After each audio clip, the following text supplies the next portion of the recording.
नमस्कार विद्यार्थी मित्र, आज आपण तर्क या प्रकरणाचा अभ्यास करणार आहोत. यामध्ये प्रश्नाचं आकलन करणं खूप महत्त्वाचं आहे आणि त्यावरूनच आपण तर्क करून उत्तर लिहायचं आहे.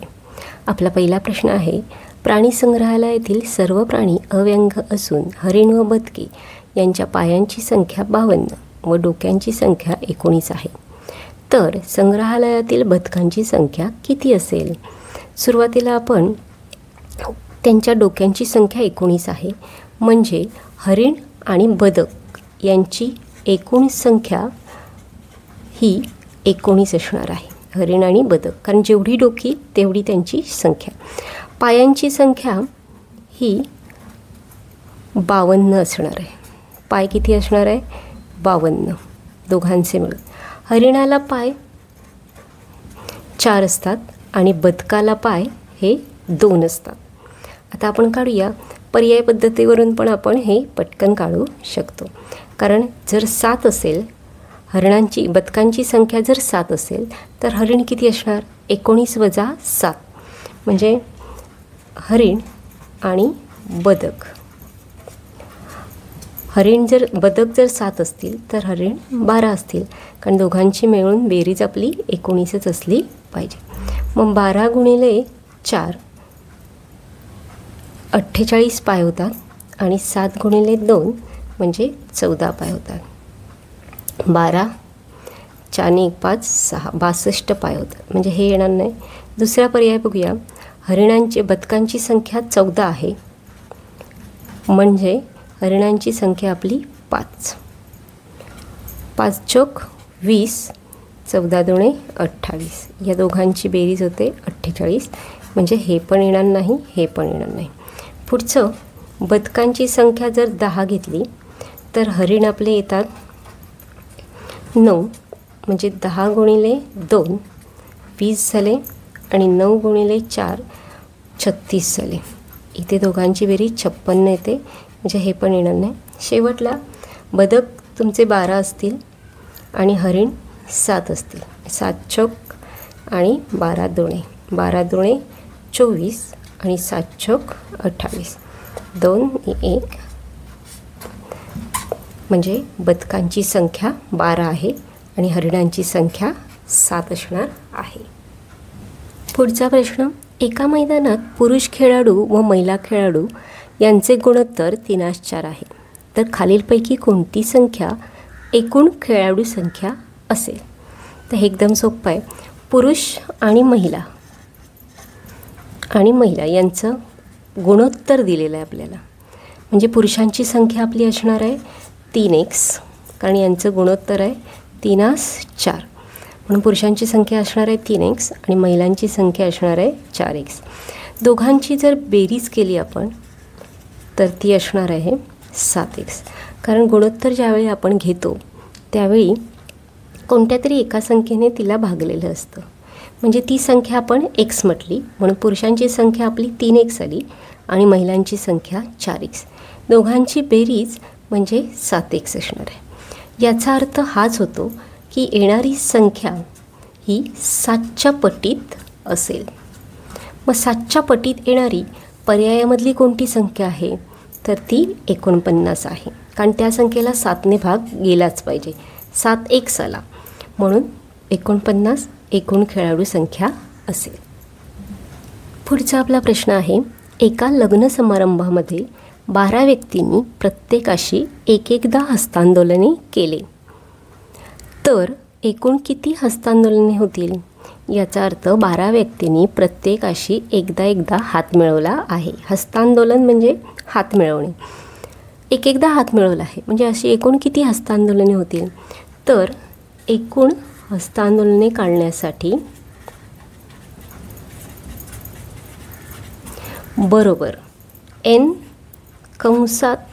वजा 1 भागिले 2 हा फॉर्म्युला आहे आपला. आता n म्हणजे काय? तर किती व्यक्तींनी एकमेकांशी हस्तांदोलन केलं आहे? तर 12 व्यक्तींनी, म्हणून n बरोबर आपण 12 घ्यायचे. जेवढ्या व्यक्तींनी केलं आहे तेवढी संख्या म्हणजे आपला n असेल, म्हणजेच 12 गुणिले 12 वजा 1 भागिले 2 असं आपण करू शकतो. याचाच अर्थ असा होतो 12 गुणिले 12 वजा 1 11 भागिले 2. म्हणजेच 2ने 12ला भाग गेला, उरले 6 बेसक 12 गुणिले 11 बरोबर 11 गुणिले 6 म्हणजे 66. याचा अर्थ एकूण 66 वेळा हस्तांदोलने होतील.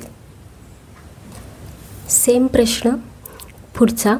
क्रिकेटच्या एका संघातील 11 खेळाडूंनी प्रत्येकाने एकदा हस्तांदोलन केले तर किती हस्तांदोलने होतील?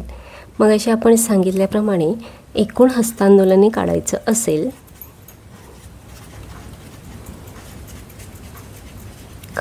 असेल तर आपण काय फॉर्म्युला वापरणार? n कंसात म्हणजे n गुणिले n वजा 1 कंस पूर्ण भागिले 2.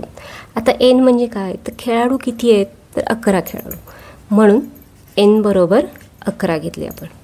म्हणजे कसं येणार? 11 गुणिले n वजा 1 म्हणजे 11 वजा 1 कंस पूर्ण भागिले 2.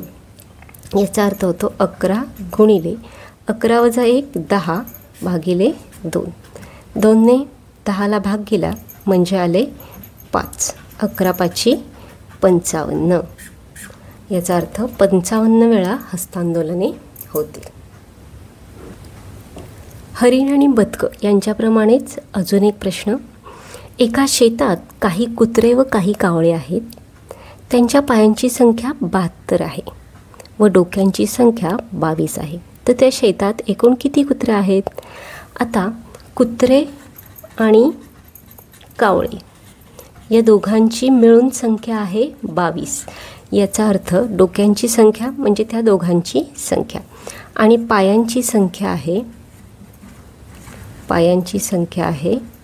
72.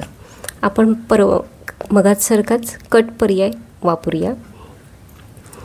10 घेतले. एकूण कुत्रे किती आहेत असं विचारलं आहे. म्हणजे कुत्र्यांची संख्या समजा आपण इथे 10 घेतली तर कावळे किती असणार?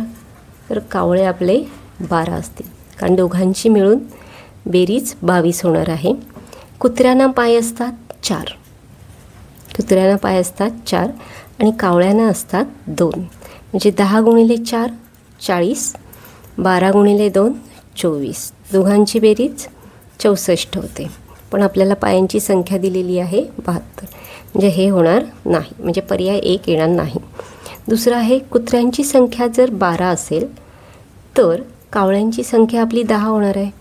पण कुत्र्यांचे पाय असतात 4 आणि कावळ्यांचे पाय असतात 2. 12 चोक 48 आणि 10 दोणे 20. दोघांची बेरीज होते 68. म्हणजे हा पर्याय पण येणार नाही. इथे कुत्रे आणि कावळे. पुढचा पर्याय आपण बघूया. कुत्र्यांची संख्या जर 14 असेल तर कावळ्यांची संख्या आपली किती येणार आहे? तर ती 8 येणार आहे. म्हणजे कुत्र्यांना 4 पाय असतात आणि कावळ्यांना 2 पाय असतात. 14 गुणिले 4 56 येतात आणि 8 दोणे 16. 12 6 आणि 1 7. म्हणजे आपला पर्याय क्रमांक 3 उत्तर येणार आहे. म्हणजे कुत्र्यांची संख्या 14 असेल आणि कावळ्यांची संख्या 8 असणार आहे. पुढचा आपला प्रश्न मजेशीर आहे. 10 मांजरे 10 उंदीर 10 मिनिटात खातात तर एक मांजर एक उंदीर किती मिनिटात खाईल? 10 मांजरे आहेत, 10 उंदीर आहेत. याचा अर्थ काय होतो? तर एक मांजर एक उंदीर खातो. एक मांजर एक उंदीर खाते. मग जर एका मांजराला एक उंदीर खायला 10 मिनटं लागणार असतील तर एक मांजर एक उंदीर 10 मिनटातच खाणार आहे. इथे फसवणारा प्रश्न आहे. चुकून 10 मांजरं 10 उंदीर 10 मिनटात खातात म्हणजे 1 मिनटात एक उंदीर खाईल की काय? तर तसं नाही. 10 मांजरं आहेत म्हणजे मांजरांची संख्या आणि उंदरांची संख्या सेम आहे. म्हणजेच एक मांजर एक उंदीर खातं आहे. याचा अर्थ एक मांजर एक उंदीर 10 मिनटात खाणार आहे. पुढचा सेमच प्रश्न आहे बघा. 5 बगळे 5 मासे 5 मिनिटात खातात तर एक बगळा एक मासा किती मिनिटात खाईल? बगळ्यांची संख्या 5 आहे, म्हणजे 5 बगळे आहेत आणि मासे पण 5च आहेत. बगळे आणि मासे यांची संख्या सेम आहे. याचा अर्थ एक बगळा एक मासा खातो. एक बगळा एक मासा खातो, म्हणून एक बगळ्याला एक मासा खायला 5 मिनटंच लागतील. किती मिनटं लागतील? तर 5 मिनटंच लागणार आहे. कारण 5 बगळे 5 मासे 5 मिनटात खातात. म्हणजे याचा अर्थ एक बगळा एक मासा 5 मिनटातच खातो आहे. म्हणजेच एक बगळा एक मासा 5 मिनटात खाईल. पुढचा प्रश्न आहे आपला. एका परीक्षेत 30% विद्यार्थी इंग्रजीत नापास झाले, 25% मराठीत नापास झाले व दोन्ही विषयात 10% विद्यार्थी नापास झाले. तर किती टक्के विद्यार्थी पास झाले? आपल्याला 5 विद्यार्थ्यांची संख्या काढायची आहे. इंग्रजी विषयात 30%, मराठी विषयात 25% आणि दोन्ही मिळून 10% विद्यार्थी नापास आहेत. इथे पण नापास आणि इथे पण नापास आहेत. आपल्याला पास काढायचे. तर 30 अधिक 25 किती होतात? तर 55% विद्यार्थी होतात. त्यामधून दोन्हीमधले कॉमन वजा करून टाकूया, म्हणजे झाले 45%. म्हणजे दोन्ही विषयातले सगळे मिळून 45% विद्यार्थी नापास आहेत. याचा अर्थ काय होतो?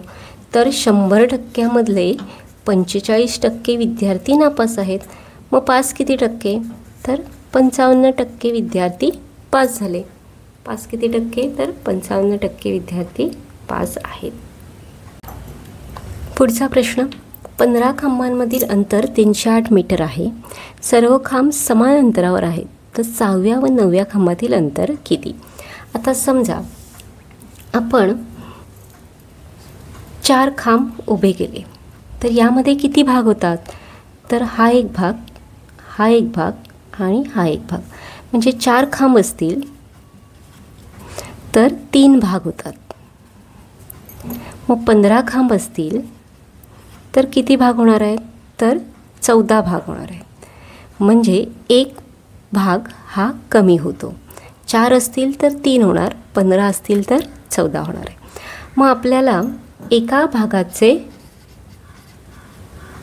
अंतर पहिल्यांदा काढून घ्यावं लागेल. एका भागाचे अंतर मग कसं काढणार? तर आपल्याकडे अंतर आहे 308, म्हणजे आपण अंतर घेतलं आहे 308 आणि भाग किती आहेत? तर भाग आहेत 14. भाग आहेत 14. हे कसं कळलं? जर 4 असतील तर 3 भाग असणार आहेत आणि 15 असतील तर 14 भाग. म्हणजे जेवढे खांब आहेत त्यामधून 1 वजा केला की आपल्याला तेवढे भाग मिळतील. 308ला जर 14ने भागलं तर उत्तर किती येणार आहे? 14 दुणे 28, 2 उरतात, परत 14 दुणे 28. म्हणजे एका भागाचं अंतर आहे 22 मीटर. एका भागाचं अंतर आहे 22 मीटर. पुढे आपल्याला विचारलं आहे तर 6व्या व 9व्या खांबातील अंतर किती? हा पहिला 6वा खांब, मग 7वा, मग 8वा, मग 9वा खांब. हा एक भाग झाला, हा 2 भाग आणि हा 3 भाग. एकूण किती भाग होतात? तर 3 भाग होतात. किती भाग होतात? 3. 6 पासून 9 पर्यंत 3 भाग होतात.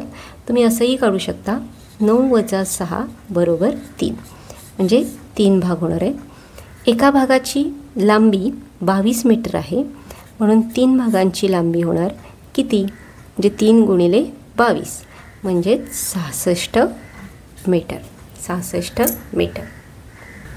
पुढचा प्रश्न. एका मोठ्या पेटीत 6 पेट्या आहेत आणि प्रत्येक पेटीत आणखी 3 पेट्या आहेत. तर एकूण पेट्या किती? एका मोठ्या पेटीत म्हणजे एक पेटी आहे, 6 पेट्या आहेत. म्हणजे ही मोठी पेटी घेतली आपण तर या पेटीत 6 पेट्या आहेत. 1, 2, 3, 4, 5 आणि 6. म्हणजे आता पेट्यांची संख्या झाली 7, कारण ही मोठी पेटी आणि त्यामध्ये असणाऱ्या 6 पेट्या, म्हणजे 1 अधिक 6. प्रत्येक पेटीत आणखी 3 पेट्या. 1, 2, 3, 1, 2, 3, 1, 2, 3, 1 2 3 3 1 2 3 म्हणजे प्रत्येक पेटीत 3 पेट्या. याचा अर्थ 6 पेटीमध्ये 3 पेट्या, प्रत्येक पेटीत 3 पेट्या म्हणजे 6 त्रिक 18 म्हणजे अधिक 18 पेट्या. आता किती पेट्या होत्यात बघूया. 1 + 6 7, 7 + 18 25 पेट्या होतील. पुढचा प्रश्न.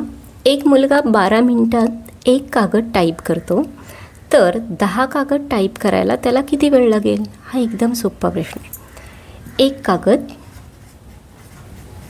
12 मिनिटं, मग 10 कागद किती मिनटे लागतील? एका कागदाला 12 मिनटं, मग 10 कागदाला किती? 10 गुणिले 12 मिनटं म्हणजे 120 मिनिटे. पण 1 तास म्हणजे आपले 60 मिनटं आहेत.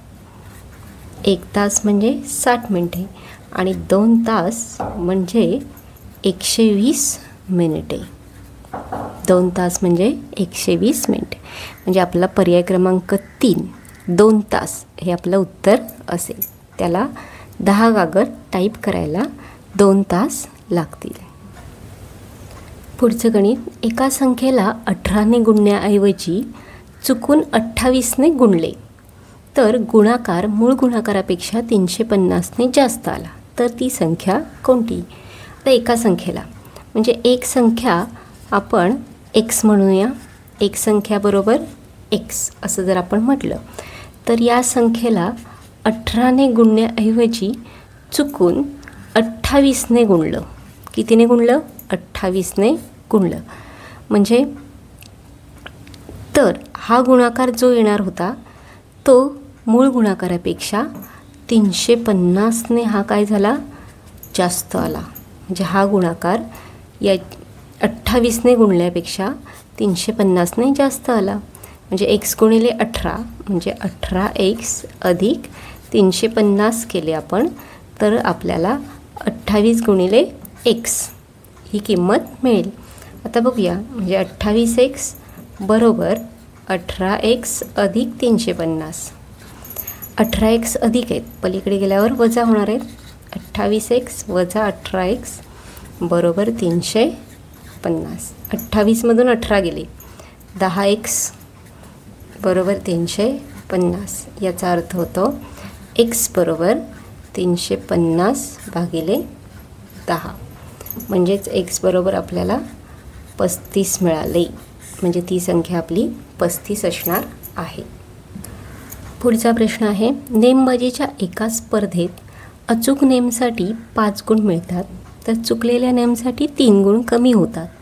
जर राहुलने 15 प्रयत्नांमध्ये 35 गुण मिळवले, तर त्याचे किती नेम चुकले?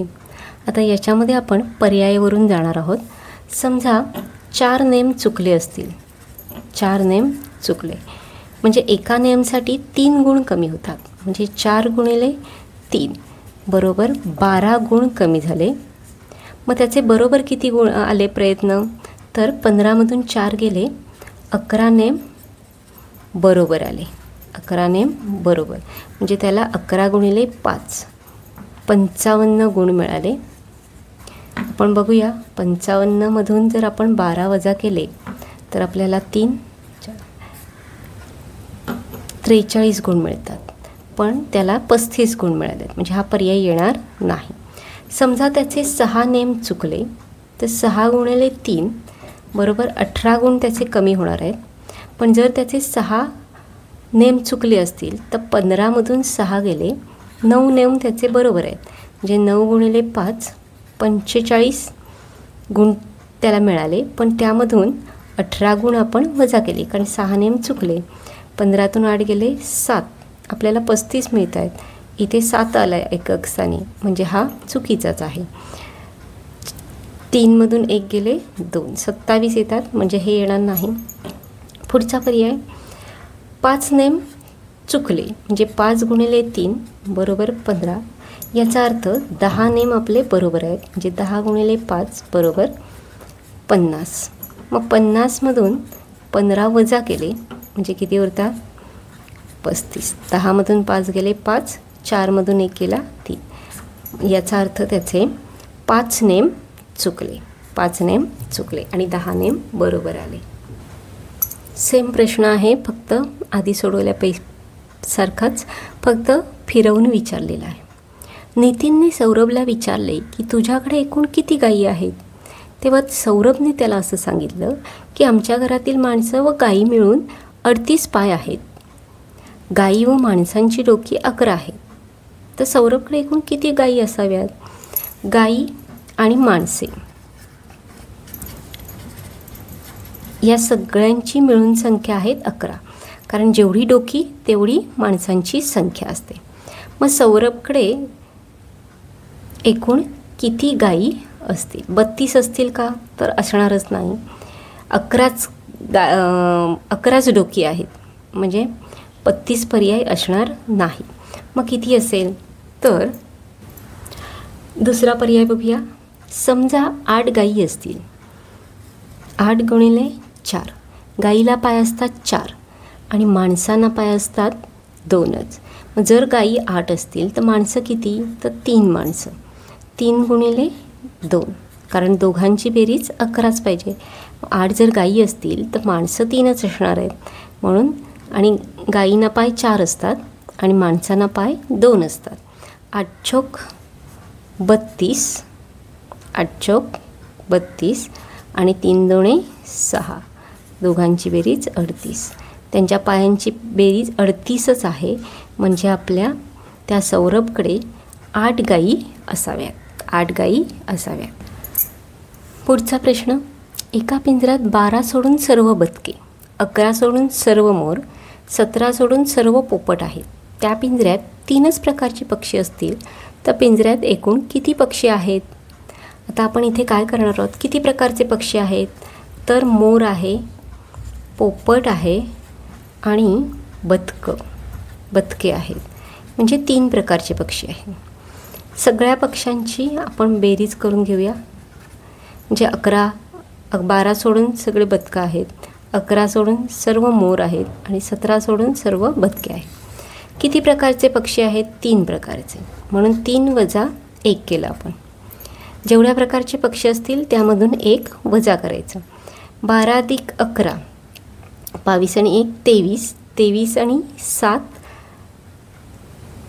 30, 30 अधिक 10 40, सगळ्यांची बेरीज 40 आली. 3 वजा 1 2, म्हणजेच 20. म्हणजे याचा अर्थ पिंजऱ्यात एकूण 20 पक्षी आहेत. पुढचा प्रश्न आहे. एका शेतात 20 कोंबड्या, 15 गायी व काही गुराखी उभे आहेत. सर्वांच्या पायांची एकत्रित संख्या ही सर्वांच्या डोक्यांच्या एकत्रित संख्येपेक्षा 70ने जास्त आहे. तर त्या ठिकाणी किती गुराखी असतील. आधी आपण कोंबड्या आणि गायींचं बघून घेऊया. कोंबड्या आपल्या आहेत 20, म्हणजे त्यांची डोकी असणार आहेत 20 आणि पाय असतील 20 गुणिले 2 म्हणजेच 40 पाय असतील. इथे गायी बघूया. गायींची संख्या आहे 15, म्हणजे त्यांची डोकी 15 असतील आणि पाय मात्र 60 असतील, कारण एका गाईला पाय 4 असतात, म्हणजे 15 गायींचे 4 पाय म्हणजे 60 पाय असतील. गुराखी आपल्याला माहिती आहेत का किती आहेत, नाही, एक्स आहेत. याचा अर्थ त्यांची डोकी एक्स असतील आणि पाय एक्स गुणिले 2 म्हणजेच 2x. आता इथे तो काय म्हणतोय, तर सर्वांच्या पायांची एकत्रित संख्या ही सर्वांच्या डोक्यांच्या एकत्रित संख्येपेक्षा 70ने जास्त आहे. सर्वांच्या पायांची एकत्रित संख्या म्हणजे 40 अधिक 60 अधिक 2x, पायांची संख्या. एकूण पाय आपल्याला मिळाले. डोकी किती आहेत, तर 20 अधिक 15 अधिक x, यांची संख्या यांच्यापेक्षा 70ने जास्त आहे. आता हे दोन्ही इक्वल होतील, म्हणजे 40 अधिक 60 100 अधिक 2x बरोबर 20 अधिक 15 35, 35 अधिक 70 म्हणजे 35 अधिक 70 म्हणजे 105 होतील, अधिक x. आपण x अधिक आहे इकडे गेल्यावर वजा होणार आहे, म्हणजे 2x वजा x आणि 105 इथे आहे, 100 इकडे अधिक आहेत, इकडे गेल्यावर वजा होते, 105 वजा 100 म्हणजे x बरोबर आपल्याला 2x वजा x म्हणजे x उरतो आणि 105 वजा 100 म्हणजे आपला 5 उरतो. म्हणजे याचा अर्थ त्या ठिकाणी 5 गुराखी असतील. किती गुराखी असणार आहेत? तर 5 गुराखी असतील. आरती, शुभम, पूजा, सुनील व संजय यांना विविध प्रकारची मिठाई आवडते. आरती व शुभम यांना पेढा आवडतो. पूजाला फक्त जिलेबी आवडते. आरती व्यतिरिक्त लाडू आवडणाऱ्या सर्वांना गुलाबजामुन आवडतात. संजयला सर्वच मिठाई आवडते. पूजा सोडून सर्वांना लाडू आवडतात. आरती बर्फीसुद्धा आवडीने खाते. तर खालील प्रश्नांची उत्तरे लिहा. असा जर मोठा प्रश्न आला तर आपण पहिल्यांदा किती माणसं आहेत आणि कोणकोणत्या प्रकारची जिलेबी आहे किंवा बर्फी आहे, मिठाई आहे ते आपण लिहून घ्यायचं. त्यासाठी आपण एक तक्ता बनवणार आहोत. आता इथे कोण कोण आहेत आपल्याकडे? तर आरती आहे, शुभम आहे, पूजा, सुनील आणि संजय असे 5 जण आहेत. आणि मिठाईमध्ये पेढा, जिलेबी, लाडू, गुलाबजाम आणि बर्फी असे प्रकार आहेत. पहिल्यांदा वाचत आपण टेबल बनवूया. आरती व शुभम यांना पेढा आवडतो. आरती आणि शुभम यांना पेढा आवडतो आहे. पूजाला फक्त जिलेबी आवडते. पूजा अशी आहे जिला फक्त आणि फक्त जिलेबी आवडते, म्हणजे लाडू आवडत नाही, गुलाबजाम आवडत नाही आणि बर्फी पण आवडत नाही. आरती व्यतिरिक्त लाडू आवडणाऱ्या सर्वांना गुलाबजामुन आवडतात, म्हणजे आरतीला लाडू आवडत नाहीत. पूजाला पण लाडू आवडत नाहीत, म्हणजे शुभमला लाडू आवडतो, सुनीलला लाडू आवडतो आणि संजयला पण लाडू आवडतो. गुलाबजामुनचं पण तसंच आहे. शुभमला गुलाबजाम आवडतात, सुनीलला पण गुलाबजाम आवडतात आणि संजयला पण गुलाबजाम आवडतात. आता पुढचं आहे की संजयला सर्वच मिठाई आवडते, म्हणजे संजयला पेढा पण आवडतो, जिलेबी पण आवडते आणि बर्फीसुद्धा आवडते. आरती बर्फीसुद्धा आवडीने खाते, म्हणजे आरतीला बर्फीसुद्धा आवडते. आता बघूया प्रश्नांची उत्तरं. यावरचा पहिला प्रश्न आहे, गुलाबजामुन किती जणांना आवडतात? तर गुलाबजामुन शुभमला आवडतो, सुनीलला आवडतो आणि संजयला, म्हणजे 1, 2 आणि 3 जणांना गुलाबजामुन आवडतात. पुढचा प्रश्न आहे त्यावरचा, फक्त 2 मिठाई आवडणारे कोण कोण आहेत? आता 2-2 मिठाई कोणाला आवडतात? आरतीला पेढा आणि बर्फी, म्हणजे ही 2 मिठाईवाली आहे. शुभमला 3 आवडते, पूजाला 1च आवडते, सुनीलला 2 आवडतात, म्हणजे आरती आणि सुनील यांना दोघांना 2-2 मिठाई आवडते. त्या पुढचा अजून एक प्रश्न आहे, जिलेबी किती जणांना आवडत नाही? तर पूजा आणि संजय या दोघांना जिलेबी आवडते, पण आरती, शुभम आणि सुनील म्हणजे या तिघांना जिलेबी आवडत नाही, म्हणजे 3 जणांना जिलेबी आवडत नाही. मग अशी पाहिल्याप्रमाणे आताही सेम प्रश्न आहे. आपण आता बघणार आहोत राजू, संगीता, अलका, वैभव व प्रसाद एवढे सगळे जण आहेत. नावं लिहून घ्यायची. राजू, संगीता, अलका, वैभव आणि प्रसाद यांच्या परीक्षेचा निकाल लागला आहे. किती विषय आहेत? तर मराठी आहे, गणित आहे, इतिहास, इंग्रजी आणि विज्ञान सगळे विषय लिहून घेतले आपण. सर्वजण मराठी विषयात प्रथम श्रेणीत उत्तीर्ण झाले. सर्वजण उत्तीर्ण आहेत मराठी विषयामध्ये. राजू, अलका आणि प्रसाद गणित विषयात. तर इतिहास विषयात वैभव, अलका व प्रसाद प्रथम श्रेणीत उत्तीर्ण झाले. म्हणजे राजू, अलका आणि प्रसाद हे गणित विषयात आहेत. तर वैभव, अलका व प्रसाद, वैभव,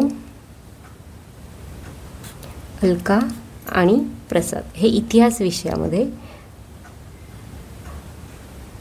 प्रथम श्रेणीत उत्तीर्ण झाले आहेत. गणित विषयात उत्तीर्ण म्हणजे गणित विषयात ज्या विद्यार्थ्यांना, ज्या 2 मुलांना प्रथम श्रेणी मिळाली आहे त्यांना इंग्रजी विषयातही मिळाली आहे. तर गणित विषयामध्ये राजू आणि प्रसाद असे दोघे जण आहेत, त्यांना इंग्रजी विषयातसुद्धा प्रथम श्रेणी मिळालेली आहे. संगीता ही विज्ञान व इंग्रजी विषयातही उत्तीर्ण झाली आहे. संगीता ही विज्ञान व इंग्रजी विषयात उत्तीर्ण झाली आहे. तर पुढील प्रश्नांची उत्तरे लिहूया. पहिला प्रश्न आहे, विज्ञान विषयात प्रथम श्रेणी कोणाला मिळाली आहे? तर विज्ञान विषयात फक्त एकच टीक आहे आणि ती पण संगीताच्या नावापुढे, म्हणजे संगीताला विज्ञान विषयात प्रथम श्रेणी मिळाली आहे. प्रसादने किती विषयात प्रथम श्रेणी मिळवली आहे? असा दुसरा प्रश्न आहे. तर प्रसादने 1, 2, 3 आणि 4 विषयात प्रथम श्रेणी मिळवली आहे. त्यावरचा तिसरा प्रश्न, कोणत्या विद्यार्थ्यांना इंग्रजी व गणित विषयात प्रथम श्रेणी मिळाली आहे? तर इंग्रजी आणि गणित विषयात, इंग्रजीमध्ये राजू, संगीता आणि प्रसाद यांना तिघांना प्रथम श्रेणी मिळाले. तर गणितमध्ये राजू, अलका आणि प्रसाद, म्हणजे राजूला आणि प्रसादला इंग्रजी विषयामध्ये प्रथम श्रेणी मिळाली आहे, म्हणजे राजू व प्रसाद. पुढचा प्रश्न आहे, 50 विद्यार्थ्यांच्या एका वसतिगृहात 30 दिवस पुरेल इतका धान्याचा साठा आहे. आणखी 10 विद्यार्थी वसतिगृहात जर राहिले तर ते धान्य त्यांच्यासाठी किती दिवस पुरेल? आता 50 विद्यार्थी आहेत, 50साठी 30 दिवस पुरेल. 50 विद्यार्थ्यांसाठी 30 दिवस धान्य पुरतं आहे. मग 50 अधिक 10 म्हणजे झाले 60 विद्यार्थ्यांसाठी किती दिवस धान्य ते पुरेल? तर आपण काय करणार आहोत, 50 गुणिले 30, म्हणजे 50 विद्यार्थ्यांसाठी 30 दिवस पुरेल, म्हणून 60 विद्यार्थ्यांसाठी किती दिवस? 60ने त्याला भागून टाकायचं. 0 0 गेला, 3 1 3, 3 2 6, 2ने 50ला भागलं तर उत्तर येणार आहे 25 दिवस. किती दिवस धान्य ते पुरेल? 25 दिवस. पुढचा प्रश्न, एका वर्गात मुलांची संख्या ही मुलींच्या संख्येच्या तिप्पट आहे. तर खालीलपैकी कोणती संख्या त्या वर्गातील पट दर्शवित नाही? काय दिले बघा, एका वर्गात मुलांची संख्या ही मुलींच्या संख्येच्या तिप्पट आहे, म्हणजे मुलींची जी काही संख्या असेल त्याच्या तिप्पट मुलांची आहे. मग इथे आपण मुलींची संख्या म्हणूया, मुलींची संख्या x म्हणूया. म्हणजे मुलांची संख्या किती असेल? मुलांची संख्या बरोबर 3x, कारण मुलींची संख्या जर 10 असेल तर मुलांची संख्या 30 असणार, 10 गुणिले 3. तसंच मुलींची संख्या जर x आहे तर मुलांची संख्या 3 गुणिले x म्हणजेच 3x. आता या सगळ्यांची बेरीज म्हणजे त्या वर्गाचा पट, x अधिक 3x म्हणजे झाले 4x. मग ही संख्या कोणती आपल्याला माहिती आहे का? तर नाही माहिती, पण जी काही संख्या असेल ती 4च्या पटीत असणार आहे. म्हणजे समजा जर तुम्ही x बरोबर 60 ठेवलात तर 7 चौक 28 ही येऊ शकते. 40 ठेवलं म्हटलात म्हणजे x बरोबर जर 10 म्हटलात तर 40 येऊ शकते. 412 होऊ शकते, पण 37 होणार नाही. 37 ही संख्या 4च्या पटीत नाही, त्यामुळे 37 ही संख्या वर्गातील पट दर्शवित नाही.